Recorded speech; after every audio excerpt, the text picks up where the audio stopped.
Okay. Kaja tukuruhusu mtukwaniriza Kookie promotions soko tubuze ko obulambu ngambaki. Obulambu bulungi muli mutya Kookie promotions. Friday tuva kwa mujuma tuva kusala ko juma tuze kulya ku kyamisana waneno ndozo olaba tunyiridde mu sharia nze bwentyo engeri gye ndi mugola nti munnange mba nina okwongeramu esatu naye nga wateekamu amaanyi mangi nawe nti Gomesi wagenda zirambula bweru wali yagala nkole nti omukolo gwange bweru nedda gawuni yava ebweru emu endala nawadde ku bannayuganda ku mirimu eyo tuveeyo tujja abantu bajja kwesisiwala abantu tugenda bawa kaadi baire zaatuuse bazisuule buli muntu waali awo nga mukwano gwange asubire anytime kaadi yemutuukako nzirina zaatuuse yesterday. This is just the power of love oba just kulaga nti essente ozirina ezirimu atuwadde ssente omukolo bakola mukole abantu mikwano gyaffe gyatuwadde ssente. Twagezaako tukunoonyeeko ku lutalo between Isma Olaxess mukwano gwo kyaliwo yadde tetuma friend. He's my best friend. N'omwami wange akimanyi anti omuganda agamba munno mukabi ye munno ddala. A friend in need is a friend indeed. Kati Isma byange ensi yonna ebimanyi naye ne dadi akimanyi nti Isma mukwano gwange nnyo. Isma ya giving bugivinz up nga tasobola competinga na mugusama. Byali bigambo bya social media naawe. Isma mukwano gwange just bambi. Obutakanya ne Qasim. Qasim yavayo namwatakinga mu nsonga ezimu ez'obusiraamu ne muganda waffe MC Mariachi. Ensonga zino zikutte otya era omusajja bamuli bubi bagaye bagenda mugoba ebintu byayogerere. Naye tezaawedde mbadde manyi zaawedde. Saasooka nange zitegeera bulungi ne I think it was yesterday abasheikhs nangezola nga bankubira amasimu nga bangamba nti hajati ofollowing olutalo lwa Isma ne Qasimu kwase nalabyeko koka clip ne saakabikudde ne bangamba ddayo weetegereze kati wenazeeyo ku Facebook nembikula ne ngamba this is serious so nenkubira Isma ne mubuuza nti awange ate tubadde twakava mu mariaki tugenda ebiwundu bitukakkana ate kakati namwe ba bloggers association nga mututabukidde nangamba nedda hajati actually mpita Dr. Cool munange Dr. Cool Qasimu yamwise blog yo blogger yantawanya yankuddeko waya nti atya muze kale nasobyamu ebigambo nali ntegeeza zamu ne ngamba rukuya naye kale nga fabogeza okolamu ensobi here and there nekiba kirungi ne bakukritikinga ne bakutereeza so si kuvuma buli okwesa olulimi oluvuma obeeranga ainvitize daffe tukuddemu nga tukuvuma ne mugamba nebigwe kubanga si kirungi kubeera nga ate mubeera muyomba tuba si kirungi nangamba kale bigenda kugwa waliwo ne honorable Nsereko yampise nangamba bigwe ne mugamba wo kirungi kale nabadde ndiawo nga neseka gugwa nkubira nga ngamba nti wange olaba olutalo lwa Qasimu ne Isma kwanze ndalutegedde balungambye naye nayogeddeko naye nangamba nti yalumaze naye namwereza essimu yeera naye akole ki ayogereko naye katusuubire nti bijja kuggwa Rukiya ezo ensobi ze bakwatamu olo Isma Olaxess bitegeeza anti kagamba bintu bya enjawulo y'amaanyi zamzam ne mu Bible mwali holy water kati ne Rukiya gano mazzi aga bulijjo g'ofumba n'osomeramu edduwa ne wejjanjaba ne gali amazzi gaviira ddala mu history ya Nabi Ibrahim ne Ismail omwana we bali mu desert ne Hajar so kati Ismail yaddagezaako okunyonyola ndoza na mixing content here and there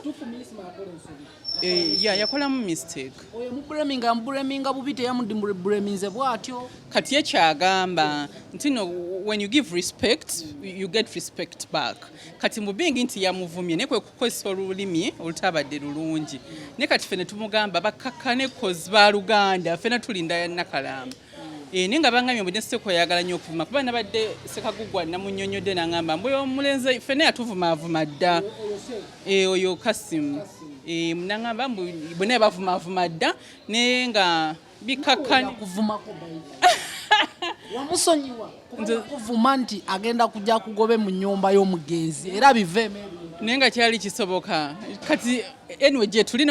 ne mulekwange mulinze ajja atufulumye nenze sina budde bw'abanvuma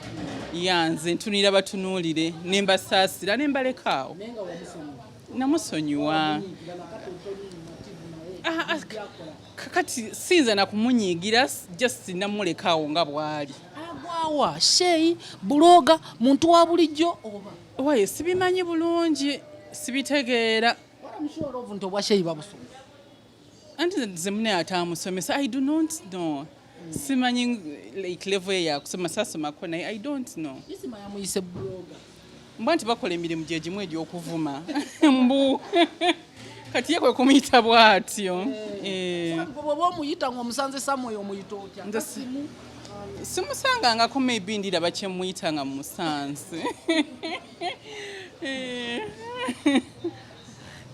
Ajati ate ensonga za mariaki nga mmwe abasiraamu muzitwala mutya?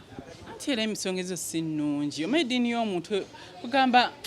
ekuba ku mutima nnyo si kirungi kusomooza munno naffe era abasiraamu si kirungi kusomooza abantu b'amadiini malala kati wavayo n'ayogera ebintu ebijerega babanga atukakkanya so ne tugamba nti abe nga azeesonyiwa kontenti mungi gwayinza okwogerako n'atakosa abantu mitima abantu baithe balumirirwa ddala ddala n'owulira nga omutima gwagaana kukwabikamu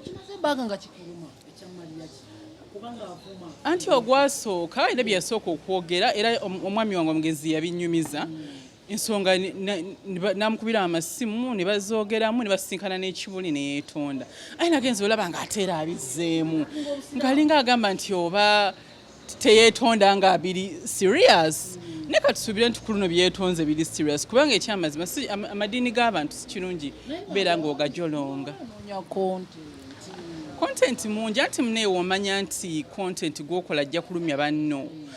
nensi tulina okuba tolerant tulina okuba nga buli omu agumira munne buli omu ayagala munne tusobole okuba nga ffenna tulina emirembe eri buli omu naye muba temunyiize nnyo kuba yagamba nti eddiini zonna azoogerako ayogerako n'abakristaayo naga abo bali sulo nagamba abalokole abo baate bo baleekaana naye bambi tebavaayo kuyomba temwe temukoze busungu. No, it's about them kubanga ffe eddiini yaffe batusomesa okuba principled ffe tufollowinga principles kati tuyinza kukkiriza kube maybe mwe banacharinga bulala nife batusomesa okuba nga tuprotecting eddiini yaffe era batugamba ekintu batusobola kyogerako wakiri kikwateko wakiri kugamba banga ofaayo you know so sikubeera notuna butunuzibwa oti ng'omuntu avoola webatusomesa so si kirungi. Mariaki omulimu gwe temugugjeewo tegujja kuggwaawo kubanga ye naturally ayina ekitone kati just yeetaga ndooza kuwabulwa n'abeera serious namanya nti akosa emitima gy'abantu nabanga ayiya content omulala by the era kyemugamba nti ebyeddiini abireke abeere ng'ayogera ku bintu ebirala kubanga his funny ebintu by'okwogerako bingi nnyo nnyo abantu ne banyumirwa n'ebyeddiini yaffe abireke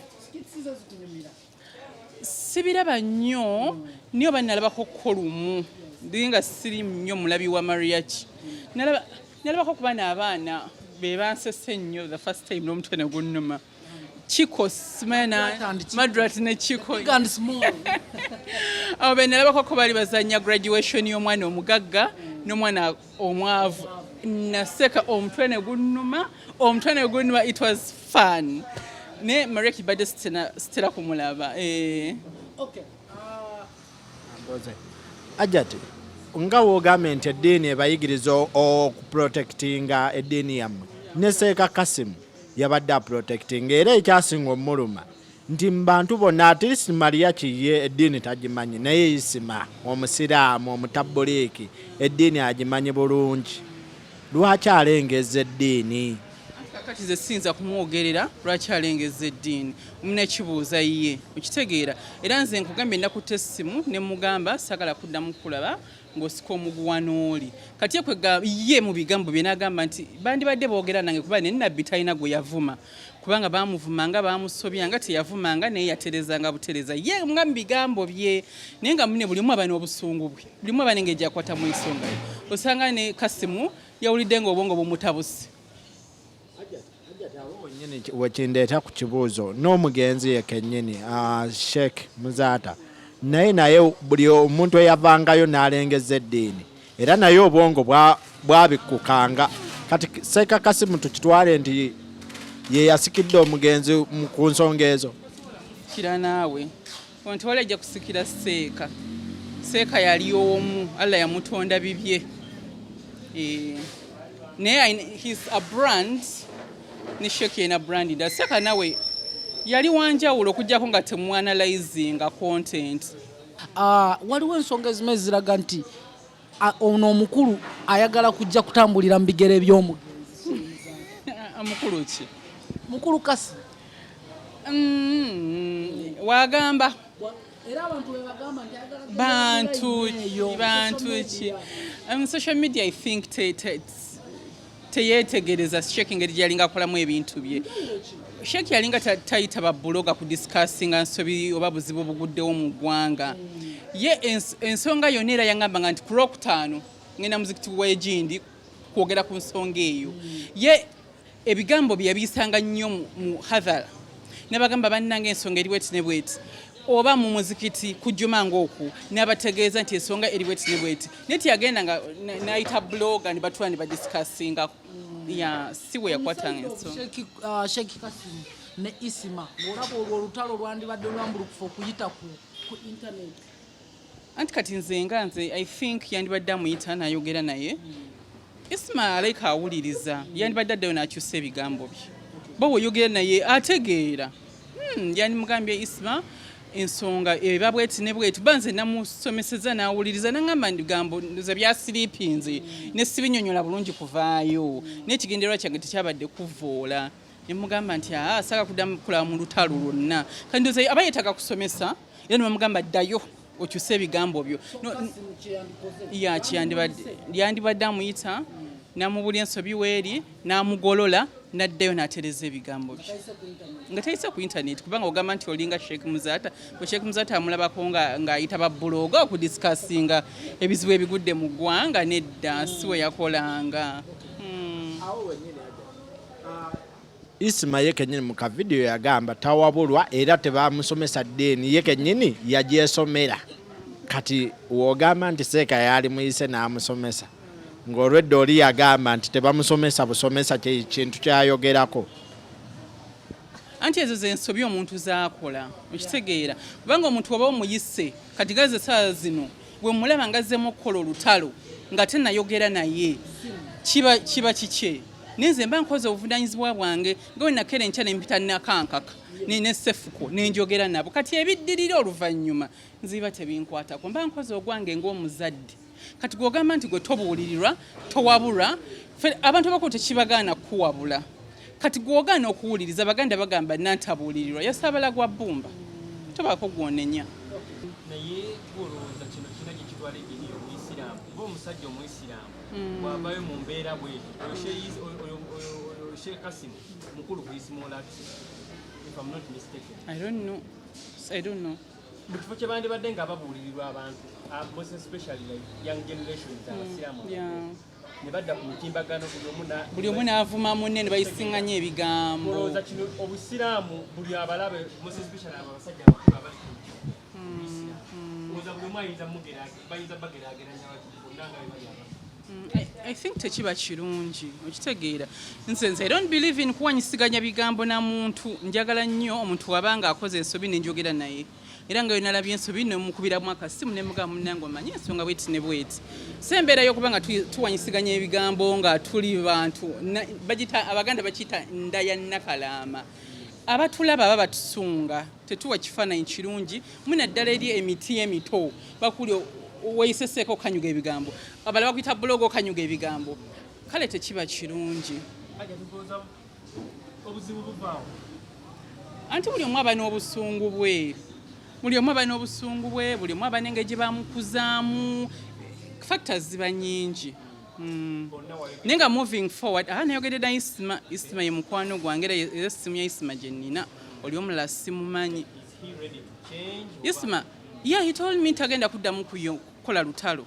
It's what he promised. Kati wanaaluddamu it's up to him. Banga nze yangambye nti hajati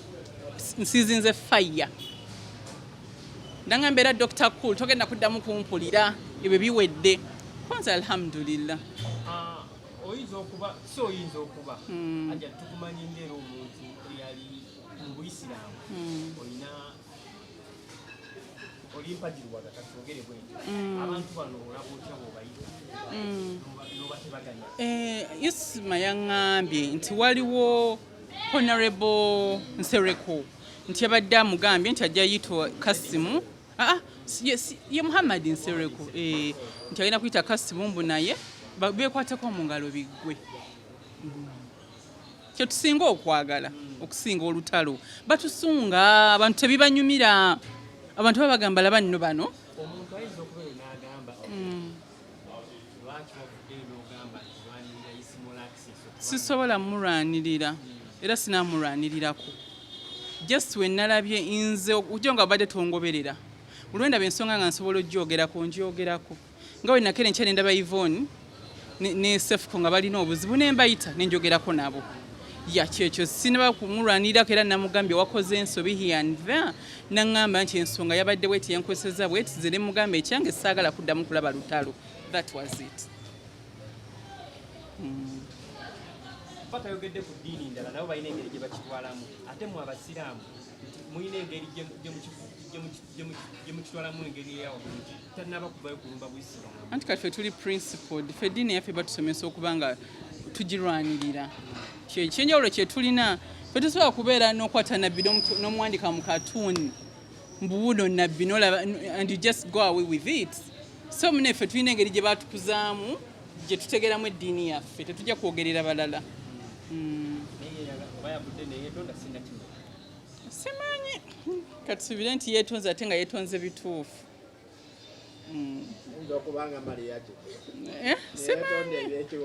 simanyi munange kubanga ali yeetonzeeko kemabega banange mbakooye